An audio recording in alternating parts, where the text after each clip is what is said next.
اللہ تبارک و تعالیٰ نے سورۃ الاعراف کی آیت نمبر 31 میں فرمایا کہ وَكُلُوا وَاشْرَبُوا، فرمایا اور کھاؤ اور پیو، وَلَا تُسْرِفُوا، حد سے نہ بڑھو، اسراف نہ کرو، فضول خرچی نہ کرو، اس لیے کہ اِنَّهُ لَا يُحِبُّ الْمُسْرِفِينَ، اللہ اسراف کرنے والوں کو پسند نہیں کرتا۔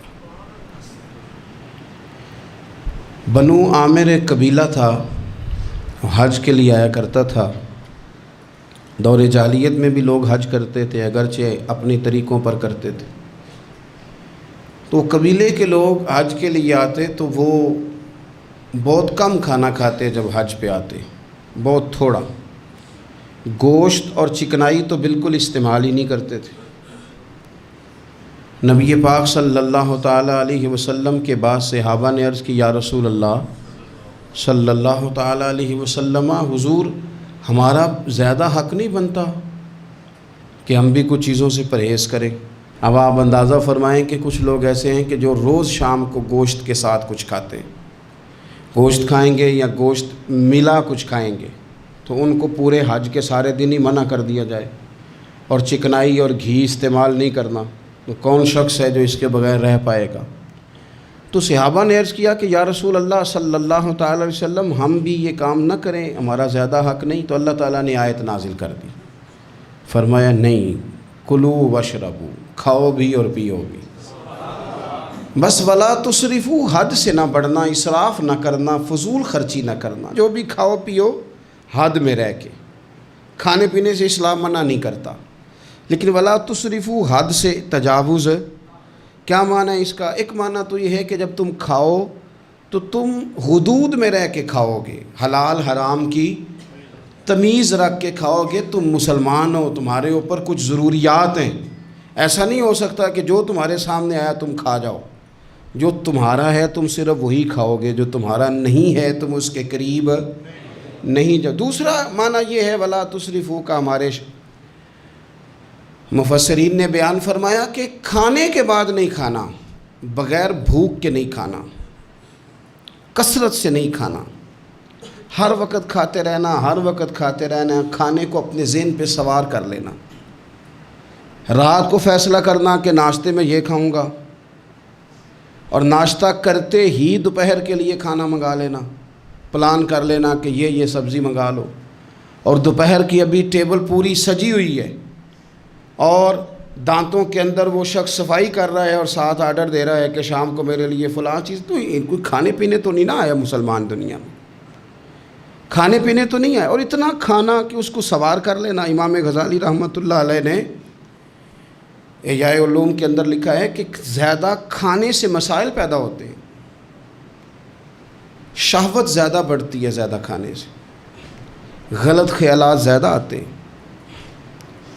اس لیے صحیح حدیث میں موجود ہے، نبی پاک صلی اللہ علیہ وسلم نے جوانوں سے فرمایا تھا کہ اے جوانوں کے گروہ، یا نکاح کر لو، اور اگر طاقت نہیں رکھتے تو روزے رکھا کرو، اس لیے کہ فاقہ شہوت کو کم کرتا ہے برے خیالات کو، یہ ایک کمزوری لاتا ہے تھوڑی سی انسان کے جسم میں، تو خیالات کم ہوتے ہیں۔ اور پھر جب آپ اپنا پیٹ بھر لیتے ہیں، ایک تو آپ سست ہو جاتے ہیں، نیند غلبہ کرتی ہے، غلبہ نیند کا بندے کو غافل کرتا ہے۔ کیسے میں بتاؤں یہ بات، کیسے بتاؤں کہ بہت سارے پکے نمازی بھی فجر نہیں پڑھتے، سوائے اس کے کہ کھا بہت لیا ہے، اور وہ نیند کے غلبے نے صبح اٹھنے نہیں دیا۔ غفلت پیدا ہوتی ہے، شہوت پیدا ہوتی ہے، اور جب آپ کا ذوق بن جاتا ہے زیادہ کھانے کا، پھر آپ کی ذہن کی مشقت بڑھ جاتی ہے، آپ پھر زیادہ کوشش کرتے ہیں، سکون زندگی میں ختم ہو جاتا ہے، پھر یہ بھی کمانا ہے، وہ بھی کمانا ہے، یہ بھی کرنا ہے، خواہشات بڑھتی ہیں، آپ کا معاملہ آگے کی طرف نکل جاتا ہے۔ کوشش کریں زندگی کے اندر آپ اعتدال کے ساتھ، یعنی اسلام کھانے سے تھوڑی منع کر رہا ہے، کھانے سے منع نہیں کیا جا رہا آپ کو حد سے بڑھنے سے، اعتدال میں رہ کے آپ یہ کام کریں، اعتدال میں رہ کے آپ کچھ چیزوں سے بچیں، معتدل رکھیں اپنے آپ کو۔ عزیز دوست، اعتدال ویسے بھی زندگی میں وہ بندہ تنگ نہیں ہوتا جو اعتدال کے ساتھ چلتا ہے. جو درمیانی چال چلے وہ پریشان ہے. بہت زیادہ کھانا کھانے کا رواج آ گیا ہے. اور پھر یہ کہ کچھ چیزیں بطور فیشن کے بھی، یعنی لوگ کہتے ہیں برگر کا اور پیزے کا رواج بہت زیادہ ہے. میرا ذاتی اس میں رائے یہ ہے کہ بہت سارے لوگ ہیں جو پیزے برگر کو آج بھی پسند نہیں کرتے، لیکن مصیبت یہ ہے کہ یہ کھانا فیشن ہے. یہ نہیں کھائیں گے تو لوگ ہمیں امیر کیسے کہیں گے، نہیں کھائیں گے تو لوگ پڑھا لکھا کیسے کہیں گے، جدید دنیا کا بندہ کیسے مانیں گے اگر نہیں کھائیں گے تو. نہ کریں ایسا، سادی غذا کھائیں اور بہت زیادہ کھانا کھانے سے اپنے آپ کو بچائیں. نبی پاک صلی اللہ تعالی علیہ وسلم خزانوں کے مالک ہیں، خزانوں کے، لیکن حضور نے نا فقر اختیار کیا، تھوڑا کھایا. یہ حدیث کبھی دل کی تختی پہ لکھ لیں تو کام آئے گی. یعنی کون سا ایسا گھر ہے جس میں شام کو روٹی نہ پکے تو قیامت نہ کھڑی ہو. عورتیں احتجاج نہ کر دیں، بلکہ روٹی نہ پکنا تو دور کی بات ہے، بچوں کی مرضی کی نہ پکی ہو تو وہ چیزیں توڑتے ہیں. لیکن قربان جائیں، ادھر دیکھو نا، کچھ ہمارے اوپر ہمارے دین کی بھی تو ذمہ داریاں ہیں نا. ہم نبی پاک سے محبت کرنے والے ہیں، کچھ سرور کائنات کی غلامی کے بھی تو قرض ہیں نا ہمارے ذمہ.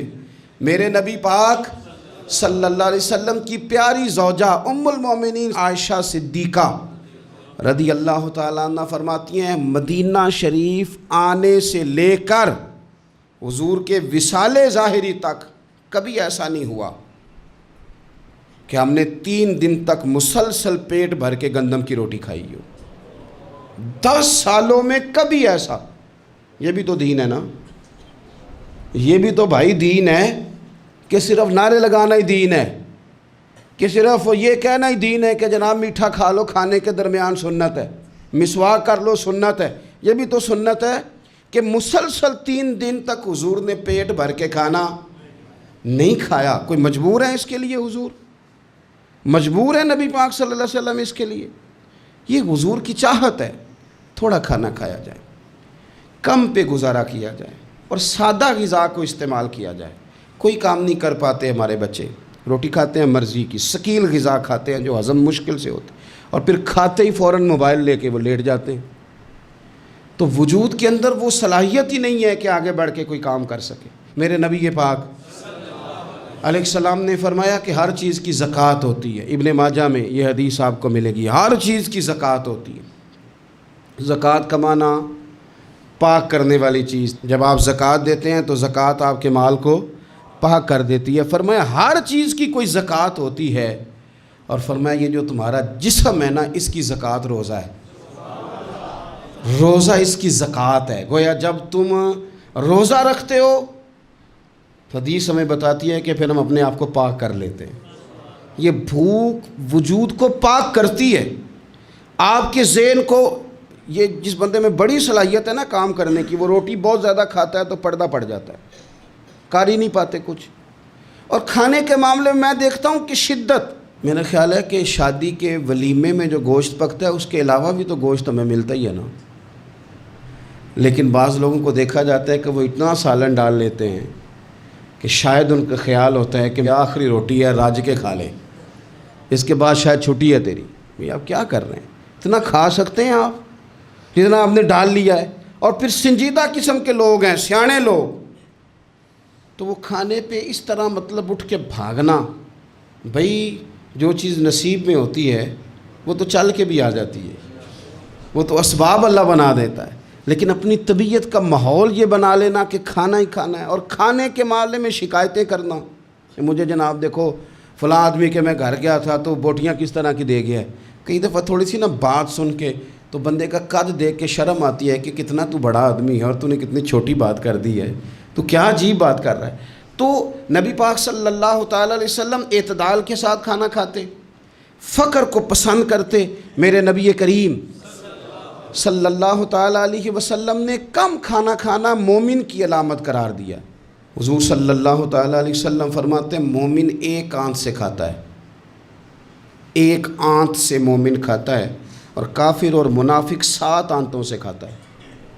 6 گنا زیادہ روٹی کھاتا ہے کافر اور منافق مومن سے. 7 آنتوں کے ساتھ کھاتا ہے۔ ہمارے ہاں تو اللہ کے فضل سے نا اب کھانا کھانے کی اور کھانا کھلانے کی دوڑ لگی ہوئی ہے۔ یعنی عجیب فلسفہ ہے لوگوں کا کہ 4-5 نوجوان ہیں تو کہتے ہیں آج دعوت تیری طرف ہے اور کل دعوت میری طرف، اور پرسوں اس کی جانب ہے اور ترسوں اس کی جانب ہے۔ اور لوگ اس قدر زیادہ یہ دعوت کا شوق رکھتے ہیں، اتنا زیادہ، مثلا میرے ساتھ لوگ بڑا پیار کرتے ہیں لیکن صرف دعوت دیتے ہیں کھانے کی۔ تو میں کہتا ہوں آپ دعوت دینے کی بجائے ہماری دعوت قبول کیوں نہیں کرتے؟ ہم آپ کو دین کی دعوت دے رہے ہیں، وہ والی قبول کریں نا۔ روٹی کھا لیں جی، آ جائیں کھانا کھا لیں۔ تو میں کہتا ہوں اور بھی کم ہے زمانے میں لنگر کے سوا، روٹی کے علاوہ بھی بڑے کام ہیں جو کرنے والے ہیں۔ تو آپ اعتدال کے ساتھ کھانا کھائیں، ضرور کھائیں، جو نعمتیں آپ کے پاس ہیں ان سے آپ لطف ضرور حاصل کریں، لیکن اعتدال کے ساتھ۔ اور پھر آپ کو پتہ ہے جب آپ بے تحاشا کھانا کھاتے ہیں نا، اس کا نقصان یہ ہوتا ہے کہ پھر انسان، میں نے دیکھا ہے جب بندے مالدار ہو جاتے ہیں نا یا سہولیات ان کو مل جاتی ہیں تو انہیں غریبوں کا دکھ ختم ہو جاتا ہے۔ اکثر امیر آدمی کے دوست بھی امیر ہوتے ہیں، پھر وہ کہتے ہیں کہاں غربت ہے پیر صاحب؟ کس نے کہا آپ کو؟ کس نے کہا آپ کو کہ لوگوں کو کپڑا نہیں ملتا؟ سارے لوگ ٹھیک ہیں، کیوں بھلا؟ اس لیے کہ وہ امیر تھا تو اب دوستی بھی امیروں کے ساتھ ہو گئی۔ پھر نہ کچے مکان نظر آنے بند ہو جاتے ہیں، پھر چوک میں دیہڑی کے لیے کھڑے مزدور نظر آنے بند ہو جاتے ہیں، پھر ہسپتال میں کبھی جاؤ نا، میں نے یہ نظام دیکھا ہے کہ ایسے نوجوان بھی ہیں جو میڈیکل سٹور والے سے کہہ رہے ہوتے ہیں کہ شناختی کارڈ رکھ لے، اماں کے لیے مجھے گولیاں جلدی دے دے، میرا بھائی آتا ہے تو تجھے پیسے دیتا ہے۔ پھر یہ لوگ بھول جاتے ہیں نا، اس لیے کہ ہم تو اب چیزیں جو ہیں وہ ہوم ڈیلیوری پہ لے رہے ہیں، پیسہ ہی بڑا ہے۔ ہمیں کب یاد رہے گا کہ کوئی بھوکا ہے؟ ہمیں کب یاد رہے گا؟ لیکن یہ تب ہے جب آپ کبھی بھوکا رہنا سیکھیں، آپ کی طبیعت میں ہو۔ میرے رسول پاک علیہ السلام نے فقر اختیار کیا تاکہ پتہ چلے غریب کی بھوک کی تکلیف کیا ہے۔ دیکھو حضرت یوسف علیہ نبینا علیہ السلام کے بارے میں امام غزالی نے لکھا ہے کہ جناب یوسف علیہ السلام نے تو غلہ جمع کر لیا تھا مصر میں، آپ نے خواب دیکھی تھی تو غلہ آپ نے جمع کر لیا، باقی سب علاقوں میں فاقہ تھا، غربت تھی، قحط تھا۔ مصر کے لوگ سکون کے ساتھ 3 ٹائم پیٹ بھر کے کھانا کھاتے تھے، اور آپ نے سب اپنے ملک میں آسانی کی تھی کہ آرام سے کھانا کھاؤ، لیکن جناب یوسف خود ایک دن میں 1 روٹی کھاتے، بھوکے رہتے، بھوکے، فاقہ کاٹتے۔ لوگوں نے کہا حضور آپ خزانوں کے مالک ہیں اور آپ جو ہیں وہ کھانا نہیں کھاتے، کیا مقصد ہے؟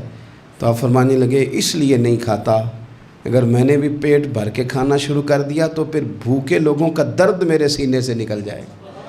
پھر اس بھوک کی، او میرے بھائی، اب تو گاؤں سے آ کر پڑھنے والے بھول ہی گئے ہیں کہ کس کی ماں نے کتنا زیور بیچا تھا۔ لوگوں کو بھول جاتا ہے جب کسی مقام پہ پہنچ جاتے ہیں، پیسہ آ جاتا ہے، عہدہ مل، بھول جاتے ہیں لوگ۔ فرمانے لگے اس لیے بھوکا رہتا ہوں تاکہ بھوکوں کی تکلیف کا مجھے احساس ہو، اس لیے بھوکا رہتا ہوں۔ اگر آپ کی طبیعت احساس والی ہے نا، احساس والی، میں کیا کروں؟ مجھے کہنے دیں یہ بات آپ کہ امیر کے فریزر میں اتنا پھل خراب ہو جاتا ہے جتنے سے غریب کی ماں کی شوگر کی 2 مہینے کی دوائی آ جاتی ہے کہ میں یہ نہیں نا بتانا چاہتا کہ فریزر خالی رہ جائے میرا، مجھے کہہ لینے دیں آپ یہ بات، کہہ لینے دیں کہ بہت سارے لوگوں کے کپڑوں کے اتنے پیسے دھوبی لے لیتا ہے جتنے کپڑوں سے شاید کئی غریب ماؤں کے دوپٹے اور چادریں بن جائیں، لیکن یہ کہ وہ کپڑے دھوبی نہیں استری کرے گا تو ہماری شان کا کیا بنے گا؟ کرو یار، لیکن تھوڑا سا نا، میں نے پچھلے جمعے بھی کہا تھا، اور راشن ونڈن والے اور لوگوں عیدوں بعد بھی بھوک لگ دیجئے۔ یہ جو پیٹ کی بھوک ہوتی ہے نا، یہ بندے سے بڑا کچھ کراتی ہے۔ آپ اس کیفیت کو سمجھیں، تھوڑا سا اپنا کھانا کم کریں تاکہ دوسروں کا احساس پیدا ہو، تھوڑا سا نا ہوٹل کا پھیرا کم کریں۔ اور لوگ کہتے ہیں جی نہیں وہ پیر صاحب ساری دنیا ہی ٹھیک ہے، آپ کا تعلق کس کے ساتھ ہے؟ چلنا میرے ساتھ، میں نے پورا پاکستان گھوما ہے، میں آپ کو وہ والے شہر دکھا سکتا ہوں کہ جہاں لوگ کہتے ہیں کہ روٹی کھائیں کہ دوائی کھائیں، تو بھوکے رہ کے جو مر جانا ہے تو دوائی رہنے دو، روٹی کھاتے ہیں۔ آپ اس کیفیت کو سمجھیں، تھوڑا سا اپنا کھانا کم کریں تاکہ دوسروں کا احساس پیدا ہو۔ مخدومہ کائنات سیدہ طیبہ طاہرہ جان احمد کی راحت پہ لاکھوں سلام۔ سیدہ داخل ہوئی تو اپنے پلو سے نا چادر سے کوئی چیز کھولی۔ پرانے زمانے میں نا عورتیں دوپٹے کے ساتھ ہی پیسے باندھ لیتی تھی، وہ تو بعد میں پرس آیا تو وہ رواج ختم ہو گیا۔ تو دوپٹے سے نا پلو سے کوئی چیز کھولی، پیسے باندھتے تھے لوگ، زیور باندھتے تھے، قیمتی چیزیں۔ لیکن عزت والے رسول کی بیٹی نے وہ جب اپنا پلو کھولا تو روٹی کا ٹکڑا نکلا۔ پوری روٹی نہیں تھی، آدھی تھی یا اس سے کچھ زیادہ تھی، ایک حصہ روٹی کا نکلا۔ تو نبی کریم صلی اللہ تعالیٰ علیہ وسلم کی بارگاہ میں روٹی پیش کر کے عرض کرنے لگی، یا رسول اللہ کئی دنوں کے بعد علی تھوڑی سی گندم لائے تھے، پیسی ہے تو ایک کی روٹی پکی ہے، 2-3 لقمے میں نے کھا لیے تھے تو مجھے آپ کا خیال آیا، تو حضور میں یہ روٹی لے کے آئی ہوں۔ اللہ کے محبوب نے روٹی اپنے دست مبارک پہ رکھی، ایک ٹکڑا ایک لقمہ توڑ کے منہ کے قریب کیا، پھر سیدہ کی طرف دیکھ کے فرمایا، پتر 3 دن میں نا 3 دن اور 3 راتوں میں یہ پہلا لقمہ ہے جو تیرے باپ کے گلے سے گزرنے لگا۔ یہ 2 جہاں کے شاہ ہیں، یہ پاس کچھ رکھتے نہیں، 2 جہاں کی نعمتیں ہیں، ان کے خالی ہاتھ میں۔ حضرت عائشہ صدیقہ رضی اللہ تعالیٰ عنہ فرماتی ہیں، حضور اتنا فاقہ کرتے تھے کہ پیٹ مبارک پیچھے کمر سے جا لگتا تو میں نا ہمدردی کے ساتھ پیار سے پیٹ پہ ہاتھ پھیرتی، او غریبو نہ رویا کرو نا یار، اگر کبھی فاقہ کاٹنا پڑ جائے بڑے خوش بخت ہو، تم وہ کام کرتے ہو جو حسنین کی اماں کرتی تھی، تم وہ کام کرتے ہو جو رب کے لاڈلے محبوب کرتے تھے، تم وہ لوگ ہو۔ حضور امیروں کو بھی بڑا کرم فرماتے تھے، مالداروں پہ بھی شفقت کرتے تھے، پر کبھی سنا ہے کسی نے کہا ہو امیر نواز رسول؟ جب بھی سنو گے یہی جملہ ملے گا، غریب نواز رسول، غریب نواز رسول۔ تو پھر تمہاری غریبی بڑی شان والی نہیں جس پر کرم نوازیاں مدینے والے حبیب فرماتے؟ پھر یہ فاقے بڑے محبوب نہیں؟ پھر یہ تھوڑا سا غریبی میں وقت گزارنا یہ بڑی عظمت والا نہیں؟ میرے عزیز، اگر زندگی کے اندر تھوڑی توجہ ہو جائے، تھوڑا سا خیال ہو جائے، تو بہت ساری ہماری جو دقتیں ہیں زندگی میں، جو آزمائشیں ہیں، وہ ختم ہو جائیں۔ بچوں کو بھی تھوڑی عادت بنائیں۔ میں آپ کو بتاؤں، خواہشات اگر بچوں کی محدود ہو جائے نا تو باپ کی محنت بھی تھوڑی کم ہو جائے۔ ہمارے نا خواہشات کی وسعت نے ہمارے والدین کو تھکا دیا ہے، ہماری خواہشات کی وسعت نے باپ کو اوور ٹائم لگانے پہ مجبور کیا ہے، ہماری خواہشات کی وسعت نے۔ کئی باپ ہیں جن کا اب دل کرتا ہے کہ پردیس سے واپس آ جاؤں، جن کا دل کرتا ہے کہ اب پتہ نہیں ہے زندگی کا تو میں لوٹ آؤں۔ کاش بیٹے اپنی خواہشات کم کر دیں، کاش بچے اپنی خواہشات تھوڑی محدود کریں، تھوڑے پہ گزارا سیکھیں، تاکہ ہمارے بہت سارے پردیس میں رہنے والے لوٹ آئیں دیش میں، اپنوں کے ساتھ آ کے وہ رہیں، وہ اپنوں کے جنازے پڑھیں، وہ اپنوں کی فاتحہ میں شریک ہوں، وہ اپنوں کے دکھ سکھ دیکھیں۔ خواہشات کی وسعت، بہت کھانے کا شوق، انواع و اقسام کے کپڑے، لیکن لوگوں کی جوانیاں پردیس کھا گیا اور ان کی دولتیں خواہشات کھا گئیں۔ کاش والد بھی اپنے بچوں کو یہ سمجھانے میں کامیاب ہو جائے کہ تھوڑے پہ گزارا کرنا، اس سے انسان وسعت پکڑ لیتا ہے، بڑا ہو جاتا ہے۔ ہم دور نکل گئے ہیں۔ نبی پاک صلی اللہ تعالیٰ علیہ وسلم نے فرمایا، امام بہقی حدیث لائے ہیں، حضرت ابو امامہ باہلی رضی اللہ تعالیٰ عنہ حدیث کے راوی ہیں، حضور فرماتے ہیں میرا دل کرتا ہے کہ ایک دن میں سیر ہو کے کھاؤں اور ایک دن بھوکا رہوں، میرا دل کرتا ہے۔ اور حضور فرماتے ہیں میرا دل کرتا ہے کہ جس دن میں بھوکا رہوں اس دن میں صبر کروں اور اپنے رب کی بارگاہ میں عاجزی کروں، اور جس دن میں پیٹ بھر کے کھاؤں اس دن میں اپنے رب کا شکر ادا کروں۔